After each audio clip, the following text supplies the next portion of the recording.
నిజం చెప్పిన ఆరతి, నిన్ను మొట్టమొదటిసారి కాలేజీలో చూసినప్పుడు నువ్వు చాలా అందంగా ఉన్నావు. అంటే నేను ఇప్పుడు మారిపోయానా?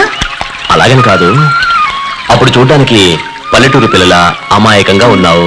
ఇప్పుడు చాలా మోడర్న్గా మారిపోయావు. నిజంగా నాకు పల్లెటూరు పిల్లలా ఉండడమే ఇష్టం. అలాగా? చెప్తే ఎగతాళి చేయకూడదు. ఎగతాడా? నేను ఎప్పుడూ చేయను. నువ్వు కాలేజీలో ఎప్పుడు పల్లెటూరు మొద్దు అని ఎగతాళి చేసేవాడివిగా, అందుకే ఫ్యాషన్ గా మారాలనుకున్నాను, మారిపోయాను. మొదట్లో నువ్వంటే నాకు అసలు ఇష్టం ఉండేది కాదు. నిన్ను చూస్తేనే కోపం వచ్చేది. అలాగా?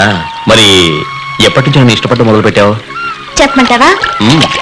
మొదటిసారి నువ్వు మా ఇంటికి వచ్చినప్పుడు జరిగింది తెలియకుండా ఆ రోజు మా అన్నీ నిన్ను కొట్టినప్పుడు నా మనసులో తెలియకుండానే నీ మీద అభిమానం పెరిగింది. ఎన్నడూ లేని జాలి కలిగింది. అప్పటి నుంచి నేను నిన్ను ప్రేమించడం మొదలు పెట్టాను. అంటే అంతవరకు నేనంటే నీకు ఇష్టం లేదన్నమాట. ఉన్న మాట చెప్పాను. విరోధిగానైనా స్నేహితుడిగానైనా నిజంగా నువ్వు నా మనసులో ఉన్నమాట మాత్రం నిజం. నమ్ముతావా? పోనీలే, ఇప్పటికైనా నీ మనసులో చోటు సంపాదించాను. ఏడులే.